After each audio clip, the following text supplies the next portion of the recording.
Welcome back to the Frozen Forum podcast. I'm your host, Alex Nagy, joined today by a guest, Mr. Carson Criddle. You've seen him here before.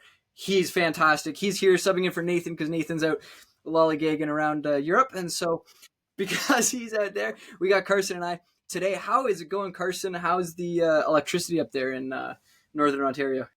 Brutal. Classes are canceled all week, so not too upset. But yeah, I know it's a humbling experience when you wake up and you're like, I can't do anything. So went on a couple walks, but the only thing that I could think about was the podcast and my lack of access to internet. So happy to be powered again. Yeah, there you go. There you go. It's good to have you. We're going to talk about a lot of things today. Obviously, usually we talk about the Habs a lot on this podcast because Nathan and I love the Habs. But we're going to get into the Kings a little bit because they've got some crazy stats in certain categories. Like actually ridiculous. Like I did not realize how ridiculous it was. And we'll talk about the rest of the league too because there's been some pretty big things around the league that's been happening. Yeah. And so does that sound good? Absolutely. All right. Before we get into anything, usually we say this for a little bit later in the podcast, but to maybe encourage some discussions later on, I'd love to go into the Frozen Forum Flash, which is where we give you 10 questions. Last time we did this with you, we might have attacked you a little bit. I've kind of dialed it back this time to actually give you good questions because all right, we'll see. We had to have fun the first time, but yeah, absolutely. But we'll get into it. I have 5 questions. So on like half the Habs, half the Kings, basically, because you follow the Kings. I've got the other 5 is with the rest of the NHL. You ready to go? Absolutely. Okay, let's do it. Frozen Forum Flash starts right now. Question number 1. Have you been convinced that Lane Hutson should win the Calder Trophy? It's so funny you ask. The aspect of your followers and their opinions and my opinions, it just makes for great conversations, but I don't think I'm not convinced yet. I think it's Celebrini's trophy to lose, but it's a damn close race. I'll say that. Very close. Damn close. The betting odds, I got to tell you, the betting odds have Lane Hutson at minus 800 now after last night's game. Is he actually? I haven't checked the odds in forever. Minus 800, wow. Which is looking great. One of the guys actually I follow online is placed a bet last summer on Lane. He put $100 down or something like that, and it was plus 5,000. Damn. Yeah, pretty nice. God. We'll go to question number 2 for you, though. Nick Suzuki has now reached 79 points in 74 games this season, so over a point per game for the first time in his career. Do you think that Nick Suzuki is a top 10 center in the NHL? Top 15, top 20? Like, what do you think the range is for him? I think top 15 is fair. Top 15. Like, we'll go first line center. Like first line, top 15 first line centers. Yeah, I think top 15 is fair. I don't think he's top 10. Not 10 yet, or not top 10 ever? Ever. We'll take top 15 then for now from you. Yeah. We'll see where we come back when he scores 100 points next year. We'll go question number 3. Okay, we're going to sort of bridge the gap from the Habs to the Kings. Objectively speaking, so not from your perspective, not from my perspective, objectively speaking, do you think it's more fun to be a Habs fan right now or a Kings fan right now? See, that's a tough question because we're on 2 different sides of where the franchise is at. You got the Kings who are old, but still hanging around, and then you got the Habs who are young and upcoming. See, I'm not going to be biased here. I'm going to say pure, just fun. I think the Habs, because you're excited for the future. Yeah, the Habs. We'll do that. We'll say that. We'll take it. Going to question number 4. We're going to switch completely into the Kings here. I'd like you to compare this year's Kings team to a team that has competed in the playoffs in the past and tell me why they're going to end up with the same result. So you can compare them to the 2020, the 2012 Kings, for example, and say, hey, they're going on to the Stanley Cup because they're built like that. You can compare them to the Nashville Predators of last year or whatever and say, they're going to lose and whatever. You know what I'm saying? It's a hard question though. I think it's going to be the exact same as 2023 Kings. We're going to go to 7 in the first round and then lose. It always happens. Fair enough.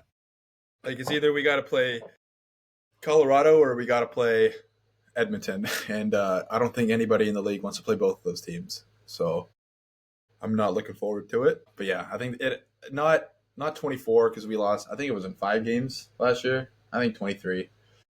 It was 6 or 7. Yep. It's been a downward trend. It's been they went to 7, they went to 6, they went to 5. Yeah. So by the trend, it should just be Better not be sweep. a sweep this year. I won't be happy over here. Awesome. We'll go question number 5, the last one about our two teams. Home record, as good as the LA Kings has been this season, usually indicates that being able to match lines is very beneficial for the team, right? Because at home, you get to send out your line after the other team. So question for you, which line of the Kings right now is the problem when you're on the road that you can kind of match that away when you're at home, but is kind of leading to the lack of or lesser success out on the road? Probably the third line, bunch of nobodies. I mean, when you got Warren Fogle on your third line, nothing ever good comes from that. So yeah, I'll say our third line, or even like our second defenseman pairing. Yeah. Well, who else is on that third line? Is that the Danault line? No. Danault's on the 2. I think Tanner Jeannot is on that. It's like Fogle, Jeannot, and I don't even know. Fair enough. So at home, you get to match it pretty well. On the road, you don't get to. We'll go into the rest of the NHL for you. 9 games left. Ovi has 4 goals to go. It feels like he's going to get there. Like I think it's pretty easy to say he's going to get there. How quickly is he going to do it? Is he going to save it for the last game of the season, or is this like 2 games away? I think like 4 or 5 games. Fair enough. 4 or 5 games, I think. I there's not a doubt in my mind it'll happen this year. Yeah, I say 4 or 5. I mean, do you think there's going to be team, right? Gonna be like a roadblock? You think there's gonna be like he gets like one away and it's just really hard to score the last one? Or I mean, I don't know how much you've watched the Capitals in the last little bit, but ever since they've clinched the playoffs, every single pass has been going to Ovi. Like every single chance they get, he is getting the puck. They're trying their hardest. So I don't know. I think it's gonna stay that way. Not a doubt in my mind he wants it, and the average hockey fan wants it to happen too. It's pretty cool. Of course. It's very cool. It's great for the NHL as well, right? But yeah. I heard that they're gonna have a whole like celebration thing when it happens. It's gonna like I guarantee it. They'll stop the game and yeah. Yeah. Okay, we'll go to question number 7 for you. This is a really hard question. Who will win the Atlantic Division? So my gut says the Panthers, but realistically, I think it's going to be Toronto, which pains me to say. Pains or gets you excited, man? Because that first round series, Leafs Sens like. I'm sorry, but the Leafs are going to kill them. They're going to kill them. Really? Oh, we'll talk about this later. We might have very different takes here. Okay. We'll go to question number 8 here. What series that's like looking like it's going to be a series in the playoffs are you most excited for, and why is it the Colorado-Dallas series? Okay, let me pull up the potential matchups here. Yeah, that's the only one. Like, it's so good. Like, both teams are just so good. Like, they're both cup favorites. The only other one would be maybe Tampa and Florida. That'd be pretty good. But I don't know. You got the Colorado wants to get back to their winning ways, and Dallas just made a big splash getting... what's his name? You know who I'm talking about. Yes. Yeah, I don't know. Those are 2 big boys. I want to stay away from both of them in the playoffs. Yeah. Pretty sure most people do. Yeah, I know. I don't know if you saw this. The Islanders played last night and lost. Patrick Waugh, the coach of the Islanders, came out after the game and absolutely flamed Anthony Duclair. Yeah. Saying he was god-awful was the top of that quote. What do you think about those comments? And is Anthony Duclair god-awful at hockey? You know what? I'm going to be honest here. I 100% stand with Patrick Waugh. There's a reason Anthony Duclair's been on 8 or 9 NHL teams now. He's not even in the second line in the Islanders, and that team is terrible. Like, terrible. The guy's never been good. But you also got to feel bad for him because, I don't know, like, you get drafted 2 years later, you're playing for Torts. Never a good recipe, especially when you're a bottom 6 player. But yeah, no, I like coaches telling them that, like, just being honest, be like, you shouldn't be in the league. Yeah. I like it. I like it. We'll go question number 10 for you. The Buffalo Sabres, your other favorite team, have been a little bit of a shit disturber, for lack of a better word. Damn right. beating some top teams and looking like they can actually play hockey. Why do you think Buffalo plays really well at the beginning and end of the seasons, but never has a good middle stretch? It's just like, I don't know, the Buffalo fans. Yeah, like you get to a new year. What are the expectations this year? You're a young team, not so young anymore, but like players like 2, 3, 4 years under their belts. Like, okay, we're going to be good this year. So they get out to a hot start, and then just shit hits the fan. Buffalo becomes Buffalo, and then we start doing this at the end of the year. Play really good, try and sell our season tickets for next year. Yeah, I don't. It's been like this every year. But I actually, like, a cool stat about this. I was looking at the offensive defensive statistics in the league. Buffalo has, I think it's a top 8 offense in the league. They can score like crazy, but defense is terrible. Defense, goaltending, never been there. It's been goaltending is never. Actually, Vezina Trophy winner Ryan Miller.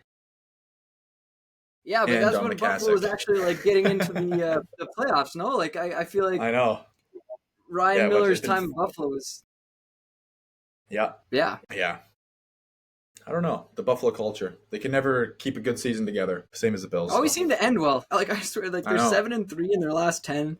They've won 2 8 against the Capitals. Yeah, which is ridiculous. Yeah. Yeah. Got killed by the Flyers. That was my 10th question. Mm-hmm. But I'd love for us to go anywhere you want here. Like whatever direction you want to lead, we'll go into. I hope I give you some starting points. Yeah, absolutely. Okay, let me just pull the notes up here. So, you know what? Might as well. Let's go into the home record here. Yeah. So after yesterday, actually, the Kings are now 28-4-4. That's outrageous. 28-4. I read that. And was like, wait, is this real? Like 4-4. Like lost is actually ridiculous. We have gotten 0 points at home all year. Yeah. Nuts. Yeah, it's a phenomenal stat. I mean, the thing I asked you in the flash was really just you see it with certain teams, right? Like certain teams really love matching lines, and when they get the right people against the other team's top line and second line and third line, that's when they play really, really, really well. Yeah, exactly. And like the thing for the Kings, like I think having that Philip Danault line as a second line, I'm pretty sure they've been trying to match him against the other team's top lines, right? Yeah. Because they're better defensively. And then they're getting their first line out against other teams' second lines, which is just like a recipe for great things to happen. Well, right? Like Danault's he's like a mini Kopitar, right? They're like very interchangeable in the way they play. Lots of similarities, so you can interchange both of them, I think. Yeah, I guess what you were saying earlier is it's just the third line that kind of lets you down, that you have to protect, I guess, when you're at home. Focal. Okay, sorry. On a side note to this, I got a big problem with the Kings, For what? They played Sunday against the San Jose Sharks, okay? They won what, like 7-1 or something like that? Yeah. That passing play, there's a video that was viral. That was unreal. I watched the whole game. Okay, listen. I watched the whole game. I don't watch Kings games. I don't watch Sharks games. It was the first week of fantasy playoffs, okay? Yeah. I needed 10 points out of that game to win the week. I had Tyler Toffoli on my team, who did absolutely nothing. No. Right? I had David Rittich. Days. That goal that the San Jose Sharks scored was a fluky goal. If they save that stupid goal, I win fantasy. And the best part of that, too, I have on my team, I've got Alex Ovechkin. I have Jonathan Tavares. I honestly can't even pull it up. I deleted all my fantasy things. I was so mad yesterday going through it. Because my team was like projected to win this week by like a landslide, no matter who I had to go against, and it would be the same thing for the last week of the season. It could have been an easy win. David Rittich lets in this one stupid ass goal against the worst team, or second worst team, I guess, in the league. Yeah, that's why I stopped playing fantasy hockey. It was just too painful. Yeah. Going back though to your home record, this home record is actually ridiculous. The only team that's even close, I was just looking through this. The only team that's close is the Winnipeg Jets at 28-6-4. Still unreal, but like 28-4-4. Like each step, like the difference between losing 13 times at home and 14 times at home is not that big of a difference, right? The difference between losing 6 and losing 5 and losing 4, like each of those are monumental, right? It is exponentially harder to do that, right? Talking about your Kings though, like they haven't had home ice advantage against the Oilers any of these years, right? Nope, because we always finish P3. Yep. So P2 with this home record, I mean, like I think I actually give him a chance then, right? I don't think so. Connor McDavid's so good, and in the playoffs, he just turns into a beast. I feel like Edmonton's been a very like one. So long. I feel like Edmonton had so much more depth though last year. You know. Yeah, I know. Their forward, their defense depth. I mean, the two guys that went to they went to Nashville, right? Nashville did the offer sheet last summer. Yeah. Huge pieces of the lineup left. Oh, I know. I don't know. I think the series will be really good. We just need. I think McDavid and Draisaitl are still out, right? So we need them to tank into a wild card spot. That'd be my number one wish. So then hopefully we get the Pacific Flames. there. Yeah, I don't think the Flames are catching them. Yeah, because St. Louis and Minnesota are both central, right? Yeah. Yeah, like the Canucks Flames are the only other. The Flames Canucks are both 9 and 10 points back. I don't know. I don't know if that can happen in 8 games. You never know. I mean, of course, you never know. But that Flames team kind of sputtered off. Yeah. Dustin Wolf's been an average goaltender. Yeah. Yeah, you were saying earlier, actually talking about rookies. You were saying earlier that you didn't see the outcome of last night's game. Lane Hudson, the last 2 games, has 6 assists. He scored 3 points in both games against the Panthers. Are they secondary or primary assists? 4 of those are primary assists. Okay, that's respectful. I'm gonna say if they're all secondary, that means nothing. Yeah, I figured that's what you were saying. That's why I had the primary stat. Up here. Yeah. Yeah. So the Montreal Canadiens currently in the second wildcard spot, but they have a goal differential of -25. The Senators, who are in the wildcard 1, have -1, and then right behind them, Columbus is -4, and then the Rangers are actually +2. Is that going to bite them in the ass if they do make the playoffs? That goal differential. Here's the thing, right? The goal differential, the reason it's that big for the Habs is because at the beginning of the season, we had a few games we got blown out of the water. I think there was a game against like Pittsburgh where we lost like 7-1 or something like that. Mm-hmm. And what you normally expect from a team like the Habs in the position that they're in is that at some point in the season, they'll have the opposite, right? I think Columbus just had one of those games where they won like 8-4 last night, right? It's just huge for that goal difference. Is it the Columbus that have won 10 in a row? No, St. Louis. Who's the team that won 10? St. Louis has won 10 in a row. Yeah, and that's ridiculous. That's a ridiculous streak. Yeah. But St. Louis stomped on us. What was it just last week even? God, has that been since our last podcast? 6-1. Yeah, this is what I mean. Right? Which day? March 20. Yeah, God. I can't stand the NHL app sometimes. I use a score. Yeah. So much better.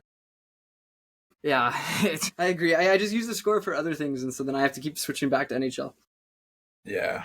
We'll talk about baseball in a bit, because I got some things I want to talk about these bats. The torpedo bats.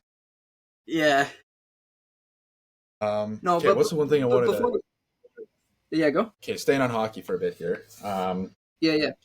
I was just doing some research yesterday. No idea about this, but Anze Kopitar has 2 penalty minutes all year. He's played every game. Incoming Selke again. Nick Suzuki Can you believe has that? 4. Nick Suzuki has 4. Yeah, I can't believe that. You take 1 penalty all year. How many points does he have? Kopitar, I think he has 60. Yeah. I don't know if he scored last night. Selke to Suzuki. I don't know. I don't know about that. Yeah, hey, look, 79 points, 74 games. Sorry, he's got 6 penalty minutes. Okay. 6. 3 whole penalties. He's a +12 as a side note, which is actually ridiculous when you consider how that goal differential we have in our team, that -25. Yeah. To have a plus on a team that has a -25 goal differential, pretty impressive. To have a +12 even. Pretty crazy. The thing I'll say, I want to talk about a little bit more about this Calder race, because And the only reason I want to is because we're naming this this episode "All Aboard the Lane Train." We're gonna get you all aboard. Come on. We're getting you all aboard this the Lane Hutson train.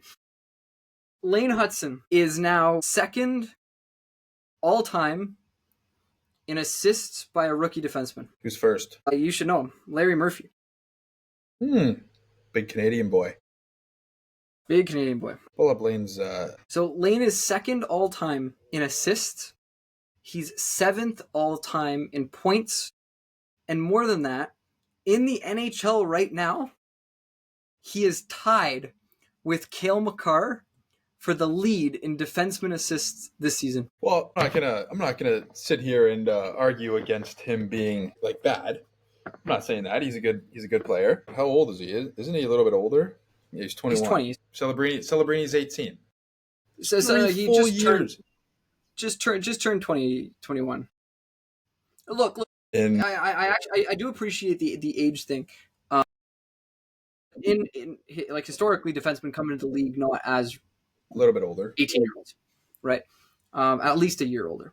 I believe I saw a stat last night. I think he's the leader in points by an under 21-year-old player, because I think he just turned 21. If you're saying. He turned 21 in February 14th. Yeah, I guess it's 21 and younger. For the number of games it takes an under 21-year-old and under player to get to, I think it was like 60 points or whatever, is like he's the fastest to do it. Because Cale Makar, when he came in, was over 21. I'm just looking at his game logs here. He's an ice time merchant, eh? What do you mean? So much ice time. His highest ice time actually was against the Kings. 30 minutes. Yeah. Like, that game was even intense. He averages like 23 minutes a game. Here's the big one though, right? Here's the big change recently, right? And I think this is really why the odds have pushed so far in his favor recently. Is it's not just the offense anymore, right? In that game, we played 4 games in the last week since we did a podcast. And Florida, Carolina, Philly. Obviously we lose to Philly, where he still gets 2 assists. He's the only guy who drove any kind of offense in that game. We lose to Carolina. By the way, Carolina, God, that's a good team. Like I don't care what they've done with this Rantanen and Stankovic, whatever. Like, I agree with that 100%. That's a good team. I watched that game and I was like, yeah, good luck beating this team. But then we play the Florida teams, Florida twice, right? And that first game, he's got 3 assists. He's a +2. But what's important in that game is we were up in the third period. And with 3 minutes left in the game, the Habs were sending out Hutson and Gouli to be the part of the 5 on the 6-on-5, right? Florida pulls their goalie. Mm-hmm. And Hutson went out defensively to be like a defensive presence for the 6-on-5. In the next game, we play Florida. Obviously, we're down a goal in the third period. Absolutely electric last night, as a side note. I was totally convinced we'd lost the game. Shout out to my dad, who apparently has better Wi-Fi than I have here, because I get a text from him going, "Score!" And I'm like, what? No and way. I look up and I watch the play, and it happens. I'm like, oh my God, we actually did it, right? I thought it was like an April Fool's joke, right? And so we score with 4 seconds left. But Hudson's out there, obviously, for that 6-on-5 from an offensive perspective. So now we're deploying Hutson not just offensively, but also defensively, which is a crazy improvement from where he was like back in November. Yeah. I'm just looking. He's 5-57 for 62 in 74 games. See, like, for being such an offensive player, doesn't score a lot. But I mean, scoring 5 goals as a defenseman is not bad. That's terrible. Mike Matheson has more. Mike Matheson, does he actually? He has 6.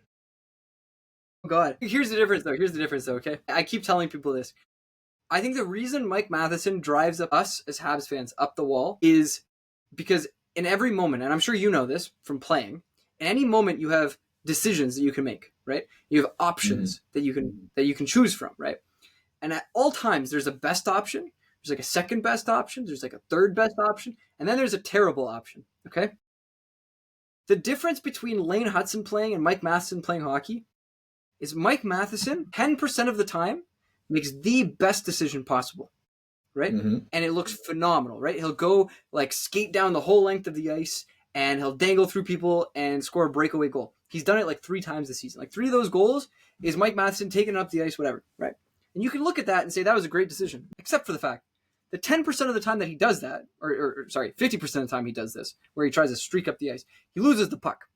And then there's a 2-on-1 coming back our way, and they score on that, right? So the actual net effect of him scoring goals is like 0. Yeah. The other Nope. 80% of the time, he makes the third best decision, okay? He'll be on the blue line. You can pass to the right, pass to the left, shoot the puck at the guy's shin pads right in front of you, right? It's always the freaking third option, right? It's always I bet I can squeak it in between this guy's legs. Like, no, you can't. It hasn't worked all season. Stop trying to freaking shoot the puck. Pass the puck to somebody who actually knows how to play hockey, you know? Like, that's all I'm asking. God, sorry, that was just my little rant. My math has been driving me up the wall. No, the decision-making it's undoubtedly the biggest aspect of being an NHL player. Like, being a good NHL player and being a bad NHL player. I'm trying to think of, like, examples of, like, someone with a better skill set but doesn't make the best decision. Like, I don't even know. I'm trying to think, like, defensively wise. Well, Jonathan Drouin used to be the guy in Montreal who'd do that. Who, like, you could tell the skill was there and he just made terrible decisions all the time. And that's why he hasn't panned out. Yeah.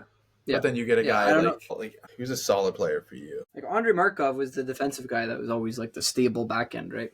Just always made fantastic decisions. But that's honestly what I've been seeing from Hudson, right? Like, I think there's very, very few times in games now where he's making anything other than, like, the best decision. Right, he's like pinching at the right times. He's staying back at the right times. You know, and that took getting used to. Like at the beginning of the season, there was a lot of times where he'd pinch. He definitely should not have been pitching, or you know, he would come back and should have been, you know, a little more aggressive. No, that comes with age and experience too. Decisions. I mean, you get these kids that are straight out of college, best players on their team. Their teams are usually pretty damn good. You're used to skating up the ice, doing whatever. You come to the NHL and then you run into Ryan Reeves, who says, "Not today, big bud." Just it's experience. But yeah. Okay, what's another great topic? Prospects. The good old talk of prospects. Which team you want to talk about first? Okay, so I made a little list of like in my opinion, the Habs' best prospects and then the Kings. Now, I was only introduced to Demidov because of you guys. But would you say he's your number one? Easy, not even close. Easy? Like there are some people, I might be one of them, who have said that Ivan Demidov could very easily be better than Macklin Celebrini. And like in a redraft, looking back 10 years from now, like I think that discussion will be really close rather than like an actual spread. Well, the Michkov situation, like look at that. The kid's unreal. And the reason he fell is because he wouldn't sign straight out of the K. Well, I honestly think, like, I mean, I've talked to Nathan about this as well. It's like, there's a lot of Habs fans that are really, really mad that we didn't take Michkov in that draft. I think that Michkov is the kind of person who would have gone to those interviews with teams and said, "Hey, I don't want to play for your team. I'm not signing with your team." Mm-hmm. And I think he really wanted to play on Philly for whatever reason. I don't think. Who wants to play in Philly? I don't know. I honestly don't know. But like, what other explanation is there, right? Because for all intents and purposes, I mean, from Montreal's perspective, I understand, right? I think Montreal had their eyes set on Ivan Demidov before, like at that Michkov draft. Yeah, we've got a guy who works in like the KHL around like the MHL team that Demidov was playing on, and apparently we've been talking to him for like a year, like at least a year before he actually got drafted. So I think they wanted him. And if you have Demidov, I don't know if you need Michkov. Like as good as Michkov is, I think it's a lot more important. Looking at the Leafs nowadays, right? It's a lot more important to have good defensive prospects as well as offensive prospects, right? Yeah. I just got that draft up right here. You guys took David Reinbacher. Don't laugh, man. He's been solid. But look at his stats, eh? He was injured the first bit of the season. David Reinbacher is probably our third best prospect right now in the system. I want to say. I think so. I think that sounds right. He's got 4 points in 8 games, including 2 goals in the AHL this season. which it was the first season he actually started with the team. He's been back and forth between being injured and not injured. We think it's like just like doctors saying, hey, you need to like rest it a little more because he's coming back from a fairly significant knee injury. What's another name? I put Tyler Thorpe up there for you. Is one of your best. Yeah, I was curious about that one because Tyler, I don't actually. He's not talked about very often in the Habs world. His stats, I think he was in the NCAA this year. I think that's what it was. He's in the WHL, Vancouver Giants. Okay, so the other kid I picked was in the NCAA. Sam Harris is in the NCAA. Yeah. Unreal. So nasty. Unreal. You're watching clips of our prospects now? I don't know. I like watching the OHL and the WHL. I like those leagues. Perfectly. OHL. Liam Greentree, LA Kings prospect, 18 points. Is it hard? Is it bad to say that you're better than Demidov? Hey, we got to talk about Gavin McKenna at some point in time, eh? My days. Absolutely. Okay. Let's go to my favorite site of all time, Elite Prospects. Let's pull up Gavin McKenna's stats here. Because I saw a post a few days ago that like I could not believe. All right, I'm trying to get the stats up here. I think McKenna's 100% better than Celebrini. 100%. I don't know about better than Bedard. I honestly think he is. I don't know. I think McKenna. This is how I look at it, right? I look at Bedard as like a next Patrick Kane. Okay. Yeah. I think McKenna is the next. Hey, you might call me stupid for this. I honestly think he's like the next McDavid-esque player. No chance. Buddy, like, do you see these point totals? I'm trying to pull it up. It's not working. I know he's scoring at a ridiculous rate. He's got. Where is this? He played 56 games. Okay, here, I'll give you the stats straight up, right? 56 games played, 129 points. Yep. 88 assists, 41 goals. Plus 60. That's unreal. But this is the post that I saw, and this is why I honestly think he could be. Listen to this progression, okay? It's not just that he's been dominant all year. Since the World Junior, last year,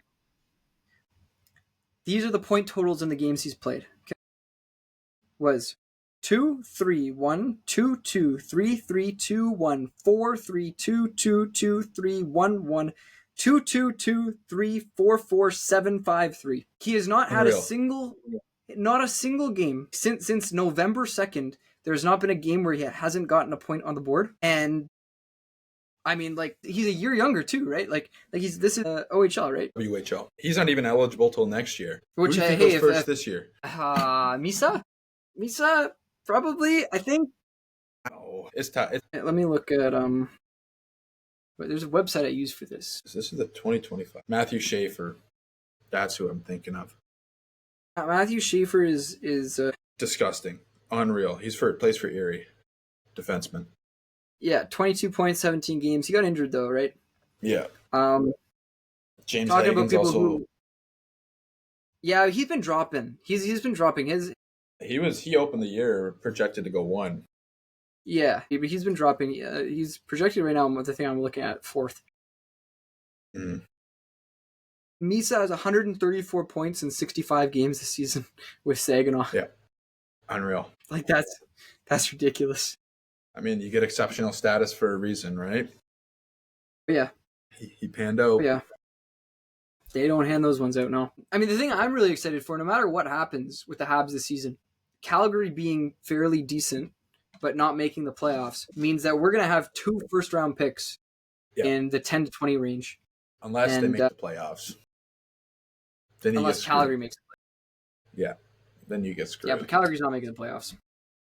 I don't think they will. I think they got like a 6% chance or something like that, according to the odds websites. They're just too far back, you know. St. Louis went on this 10-game win streak. Like, on that note, actually, is St. Louis going to do another 2019 Blues? Absolutely not. No chance. No way. Not a chance. I mean, who do they play first? They'll play Vegas, St. Louis, Vegas. Yeah, they're gonna get killed. Who's your dark horse? Other than the Habs, I assume. Don't even spew some. Yeah. Other than the Habs, I assume, because I won't lie. Nathan and I put some money down On the on a Habs? bet. We've got the Habs to win the Eastern Conference, and so That if is a donation to the books. it could be. But Like just hear me out. donation. Hear me out, Carson. If it happens, which nobody thought it could happen in 2021, right? If it happens, we'll have enough money to go to the finals. So it was like a $20 bet, and we'll be able to stay in like a 5-star resort, like sitting on the glass. If it happens, like Yeah, that's true. Didn't think of that. yeah, that's the way you got to think about it. But no, my actual dark horse in this playoff. I don't know how much of a dark horse this is. I'm gonna go Winnipeg. They're first in And the reason the West. but the reason I'm gonna say it's a dark horse is because nobody actually believes in them, right? If you look at all of the websites that talk about, or anybody really, right, who projects who's gonna win the cup. Dallas. It's Dallas, it's Colorado, it's Florida. I think some people think Tampa has a chance still. Washington has a chance just because of how weak the Metro is in general. Mm-hmm. Right? I think Winnipeg's probably 6th or 7th in those rankings. I think they have a chance. A real dark horse though, probably Minnesota. That's what I was saying. I was thinking Minnesota. They're not a bad team. Not a bad team. I just don't really think they're that great of a team either. I'm not a big Philip Gustafson guy, you know. Wiz though, right? No, that's fair. It's honestly very fair. I'll say though, the big upset I'm projecting. Ottawa does have Toronto in the first round. I've got Ottawa the whole time, like 100% of the time. I don't think they're going to go deep. No chance.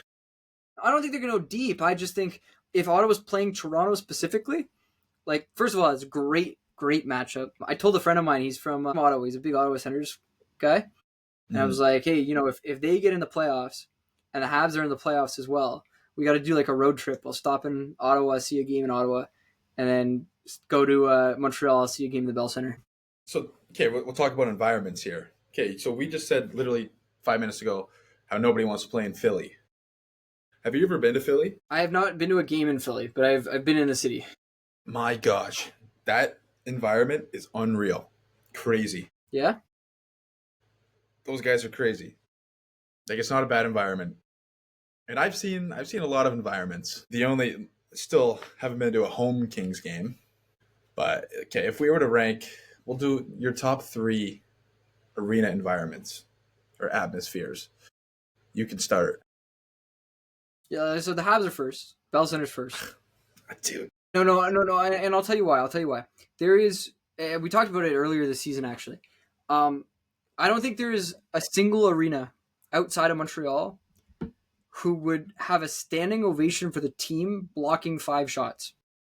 Yeah, that's true. Like, there was a sequence earlier this season where, like, the Habs like sold out, like literally everybody like trying to get in lanes, whatever else. I saw blocked that. like 5 shots in like 30 seconds. It was ridiculous, right? Mm-hmm. And Habs fans appreciate that. Like Montreal, people in Montreal, you got to think about it this way, right? People in Montreal have nothing better to do. There's no baseball, there's no basketball, there's no like any like they maybe watch the CFL, but like who really watches the CFL, right?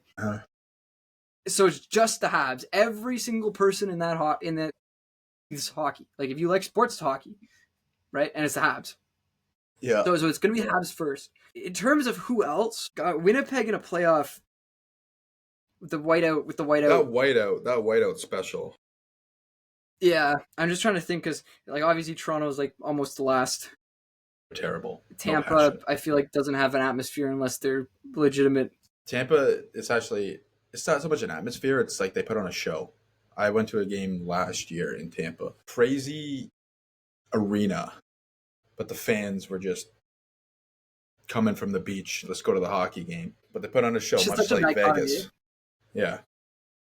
Vegas, that's a show. That's just a straight show. Yeah, I don't know where else would I think like Philly does pop out as like one that should be pretty good. I feel like Boston would be really like a great atmosphere. I think Boston's top 2.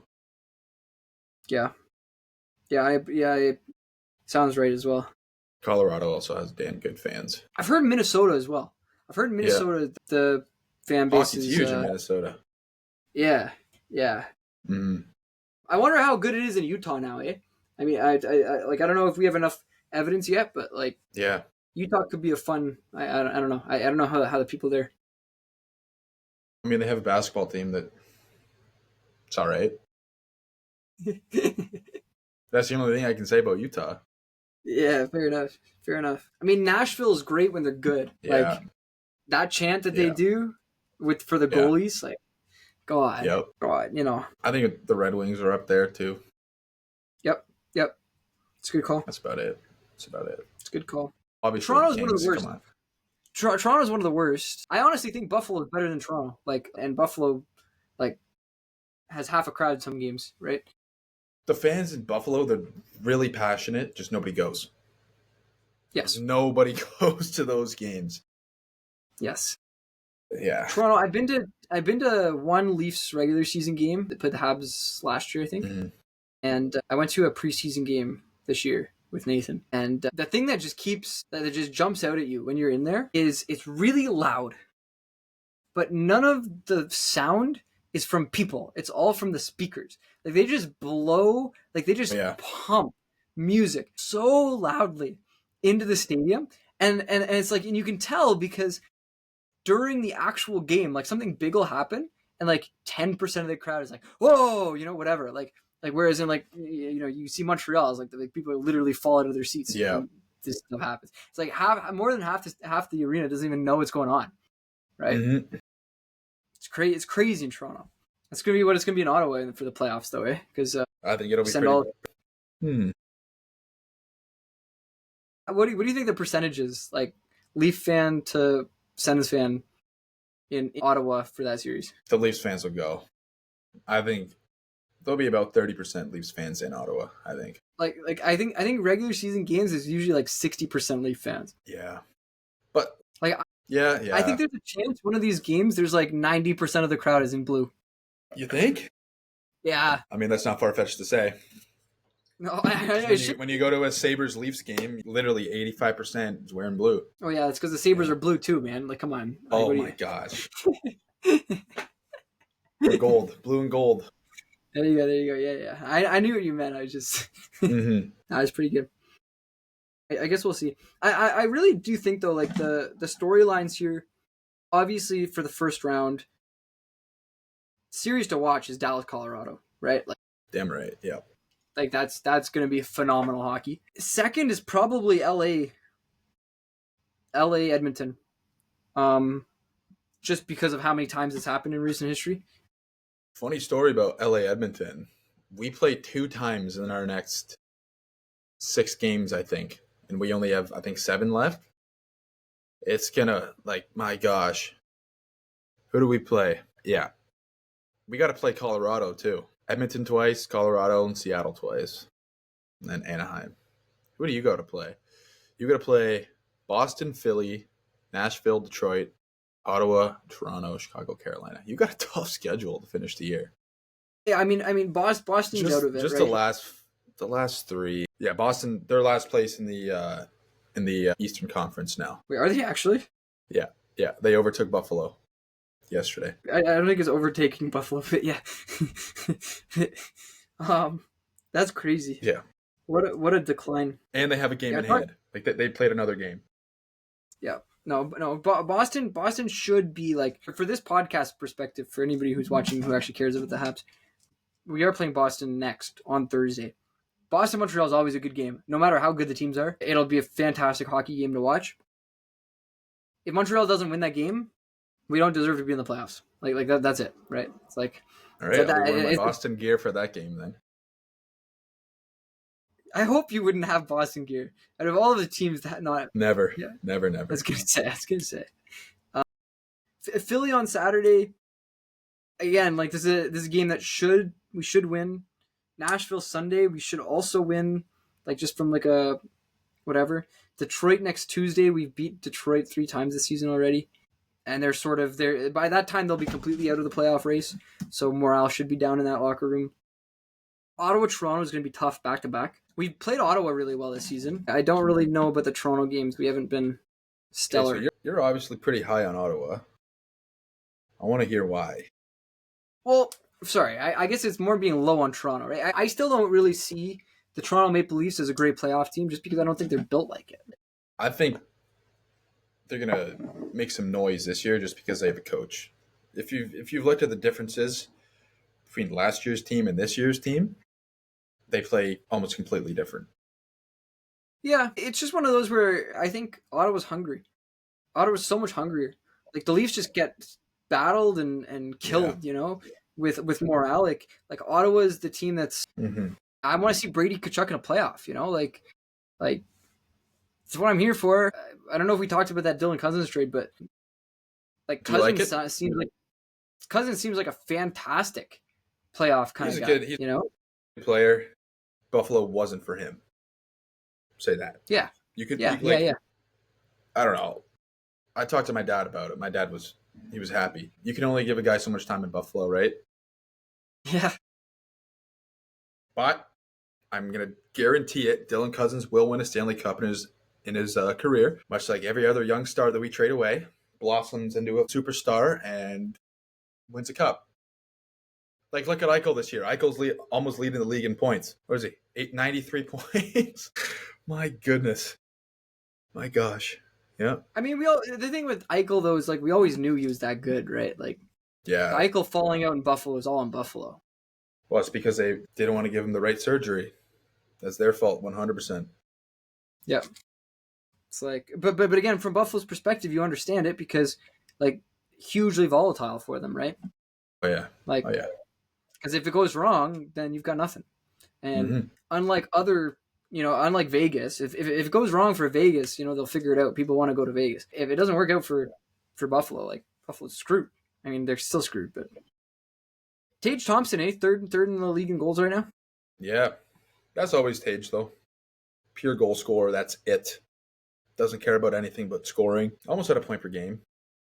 I was talking to my dad about this, I think last week, because it struck me. I remember growing up, like I've been a Habs fan since I was 5, and I don't really remember us having any true superstars, right? And if you think back to those teams, like the Habs, our superstar was Carey Price, right? There's never like a forward that was like, oh my god, this guy is insane. Like we got Alex Kovalev. Yeah. I think the biggest name for you, like growing up when we grew up, the biggest name 100% was Max Pacioretty. He was the Habs. Yeah. Like when you think of the Habs, you think of Max Pacioretty. But this is what I mean. Is like Max Pacioretty never scored a point per game, right? Most overrated player in the history of the NHL. Sorry? Most overrated player in the history of the NHL. Hey, look, Max Pacioretty turned into Nick Suzuki. I'll take that 100 times out of 100. That's true. That's true. But no, because I was looking at it and I was like, man, like this is actually kind of cool. We're like in the NHL right now. Nick Suzuki is tied for 17th in points, right? I haven't seen somebody in like the top 20 in points for the Habs like ever. I don't think it's ever happened. You know what I mean? In my lifetime. Cole Caulfield is 12th in goals. Lane Hudson in the entire league is tied for 7th in assists. And that's not just defensemen. That's like the whole league. It's like I'm looking at it, it's like, man, what a like Demidov's not here. I wanted to talk to you too about Jacob Fowler. There's huge news for Habs. Yeah. Habs. Yeah. Because Jacob Fowler has finished his season. I don't know if you've seen the rumors, like I have seen the rumors, but obviously right now Habs fans want him to sign in Montreal, right? Sign an entry-level contract, come up to the big team, play some games, maybe be the Yaroslav Halak like we had in 2010 and go upset the Washington Capitals, right? Okay, let's have it. So Fowler, I think he has a 940 and then a 1.6. Will he perform better than your backup, who is, I don't even know, Jacob Dobis? Jacob Dobis. Who the heck is? It's a great question. Actually, I don't actually know where he came from. Like, if you're gonna sign him, it's just tough where the Habs are right now because you're fighting for that last wild card spot. Do you take a risk on bringing this kid up? The way that I look at it, right, from the Habs, now I guarantee you what's happening behind the scenes is Kent Hughes does not want him to play in the NHL this season, right? Yeah, I think management of the Habs. Yeah, well, it burns a year of the contract, right? But it also, like in general, management's point of view on all of this has been where can these guys develop best, right? And in terms of where Jacob Fowler will be able to develop best, it's probably still the AHL, right? I think 100% the AHL. From Fowler's perspective, He just wants to play in the big games. This guy freaking loves big games and like pressure moments and whatever else, right? Boston College has let him down because the last Boston 2 College years has let everyone down. The last 2 years, Jacob Fowler has not let in more than 2 goals in a single important game for them. Mm-hmm. Which, like, if your goalie keeps you at 2 goals, you're supposed to win a lot of the time. Especially with the firepower they have up front. Boston College, they always have the best players. Yep. And so I just look at Fowler's like in terms of we talked about Jacob Dobesh a little bit. Montreal looks like they've sort of lost confidence in Dobesh. There's a rumor that anything high can beat him. Like he's apparently has like a weakness that NHL teams have found. We sort of saw it in the last game actually. I think he gave up like 4 of the 5 goals, like high blocker. And so there's a rumor that that's why he's not been playing games.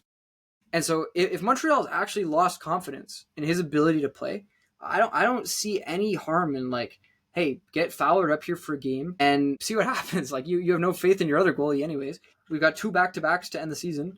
So like get him 2 games and see what happens, you know? Mm-hmm. So what's the worst that can happen? You're going to lose the games? Well, you thought you were going to lose anyways, right? It's like... No, it's interesting.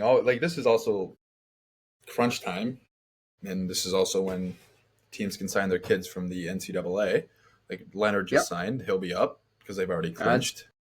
That's huge. And I guarantee he'll play in the playoffs. I guarantee it. Oh yeah. Well, he's Leonard's like, isn't he like referred to as like one of the best players in the world not playing in the NHL yet? He's disgusting. He was on that Boston College team. Unreal. Yeah, what is this? 49 points in 37 games, Boston College this year? Yep. How many did Hagens have? I have so many tabs open. Yeah.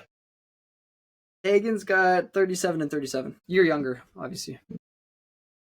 Yeah. I don't wanted to talk about those. You want to talk about those torpedo bats? Yeah, I do. Before we end this podcast. Yeah. We like to talk about other sports every once in a while on here. Mm-hmm. These bats, should they be legal? And if so, how long is it going to take for everybody else to build them? And are we going to have like 20 to 25 runs per game now? Okay. Here's the thing about the torpedo bats, all right? They're not new this year. Not at all. They've been around. I know they were around last year. And it's not like they're corked or anything. It's just a barrel. It's a different shaped barrel. Because put more wood where you hit the ball. Makes sense, right? Yeah, conceptually, yeah. Yeah, I don't think, in my opinion, they're going to get banned or altered in any way. It doesn't create a competitive advantage because any team can do it. Yep. Yeah, no, I agree. I mean, I think it's good for the game. Like it's not like it's a groundbreaking. I don't know. I read about it that they had an MIT PhD physicist who designed it. Like, not even every single player on the Yankees is using these bats either. That's the thing. Yeah. I mean, the Yankees are just so good, right? So good, yet can't win it. Well, what are you gonna do when you got to play the LA Dodgers in the World Series with that stacked team? Well, say hi to them for the next 9 years. Yeah, I know. So the game tonight, Leafs Panthers, massive, massive, eh? What a game. If the Panthers win in regulation, they're tied now. They'll be tied. Jumping the Lightning. Who's got the tiebreaker there? Toronto's got a tiebreaker. Do they? Between the two of them. Yeah, between the two of them, they got the tiebreaker. Yeah, that's the other thing. The thing on from the Habs perspective right now is Columbus has a game in hand on us and is only 2 points back. So Columbus could technically tie us, but we have the tiebreakers. And so they can't just tie us. They actually have to beat us. I'm just looking at this. So Toronto plays Florida, Columbus, then Florida, then Tampa, then Montreal, then Carolina. Like, that's damn. Can we forecast Ottawa as the 3rd seed in the Atlantic? Like, is Toronto going to drop all the way down to? No chance, right? Like, realistically, well, you think, but like Florida, if they lose both games to Florida, I think it's very possible they lose to Carolina. I think it's very possible they lose to Montreal. It'd be a great game no matter who wins, but I think there's a good chance there that the Habs win. we're going to be more Mhm. desperate than they will be. Yeah, I mean, I think really the astounding thing this season is that we're going to get into the playoffs with like 86 points, and which is just like ridiculous. Yeah. No, I mean, this it's is the best deserved. time of the year for sports. This time. Best time of the year. March Best time of the Madness. year indeed. The Masters starts soon. Next weekend. Yep. Pretty good. Pretty good. All right, Carson, we should probably wrap it up. Thank you for For coming sure. Absolutely. on. We'll have you more on in the future because Mhm. it's fun chatting. It's good. Yeah, You know, we'll roast Nathan a little bit here, but it's fun talking with somebody who actually knows a little bit of hockey. And yeah, because I'm a Kings fan, right? Yeah. Exactly. All right. Well, thanks for having me on. Always a pleasure. Let me know whenever you need someone. Yeah. And For sure. I'm excited to see some of the comments. Yeah. We'll see The what we best clip thing there. ever. The best thing ever. Thank you, by the way, for your interaction in our comment sections because The video blew up we've a had bit. some, we've had some reels get some views because That was funny. That was super funny. inspiring dialogue over there. Oh, I know. We'll consider you all aboard the Lane train. We'll say that you've been completely sold in this episode All about right. even if it might not be totally true. You know what? I had no idea about the odds. I didn't know it was that high. Vegas It never was- lies, right? Let me tell you, he was like minus 150 before the last two games, and he scored 6 points in 2 games, and it just gone. Well, Celebrini. Apparently, how you win the Calder, you know, you Yeah. realistic. Actually, before we end, just quickly, I wanted to say one thing about Lane. It struck me. I was thinking about this the other day. The difference between the Habs this season and last season is Lane Hutson. That's basically it. Elsewhere in our roster, very, very, very, very minor tweaks that have done nothing. Yeah. And so the difference this season between being a bottom 5 team and a team pushing for the playoffs is literally just Lane. Well, like it's not even just one player. It's you get a kid that is his rookie year in the NHL and he's playing phenomenal. It gives the team confidence too. Yeah, that too. That definitely a big impact. Yeah, Nick Suzuki's also taken a huge step. You see it in the way he leads the team. It's about time, eh? He's 25. He's not that old. No, like he's entering that prime of his career, and Prime has we're been only entered. paying him. We're only paying him 7.8 per season. I mean, you think he's worth more than 7.8? For sure. Not a chance. Rising cap. Yeah. Like, I honestly think we're going to extend Lane Hutson to like an $11 million contract this season, like this summer.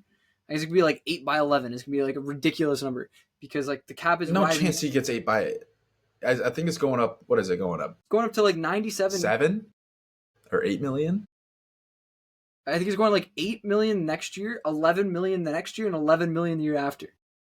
Gosh. Yeah.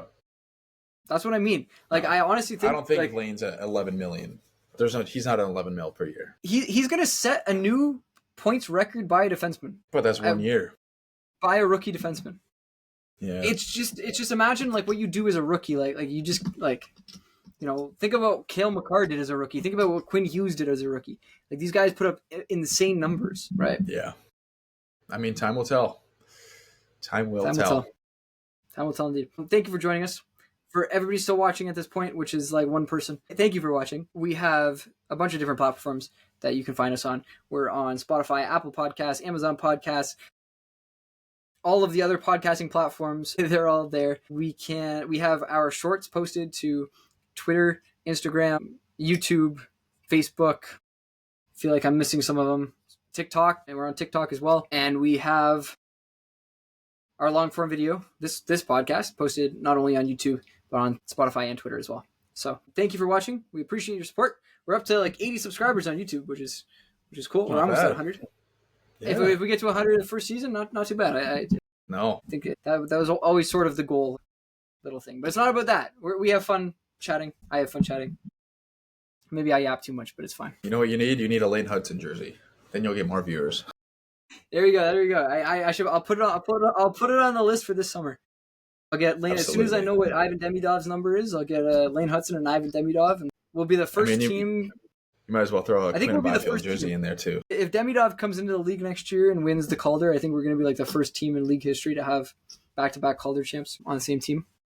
which is, I think, a fairly likely outcome, actually. But I guess we'll Could see. happen. Could Could happen. happen. Anyways, thank you for joining us, Carson. Everybody else enjoy. I'll do what Nathan usually does. He says, au revoir et bon soirée. Amazing.